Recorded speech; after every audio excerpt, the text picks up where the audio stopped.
I'm Yasmin from Respiratory Therapy, and I'm going to do a short little video on how to use the incentive spirometry equipment. So before we get started on the equipment, I would go ahead and check the physician's orders, check the patient's chart, make sure they have everything in there that I'm going to be doing, check for any isolation, gather my equipment, and then clean it if it needs to be cleaned.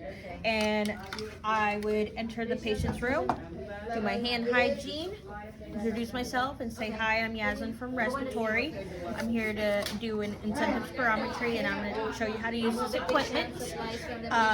Can I get your name and date of birth so we can check for two identifiers? They'd let me know what their name and date of birth is. And then I would explain to them why we're going to be doing this. Usually this is used for patients who are post-op. They're at risk for developing atelectasis, which would cause the alveolars to collapse. So they want them to try to do this to help them with that. So first, before we start actually touching the equipment, I would explain to the patient that incentive spirometry is, we would want them to take a slow, deep breath in and then hold it for 5 to 10 seconds and then blow it all out. So I'm going to go ahead and demonstrate it. So the goal is to get your best and have at a high of 2,500 milliliters. So put this over your mouth. And when you put it over your mouth, you're gonna blow. Suction the front airway to get rid of any secretions.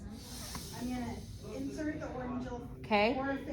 Then, if that wasn't their best, we would do it again. So we'll do it again. I'm gonna turn the oxygen on flush. I would recommend patients to do this about 6 to 10 times within an hour. And then we would check their best. You know, they could do it during commercial breaks. So if they want to do that, that way they can keep doing them throughout the day. We would do it for an hour. I'd come back and then reevaluate them, check that they're doing it correctly, and check their stats, check their vitals, make sure they're not, going down. And then they do it again on their own, and then I'd repeat, we'd come back, okay? Once after we're done doing it, I'd gather my equipment, ask them if there's anything that I can do for them, and then go ahead and clean my equipment and chart.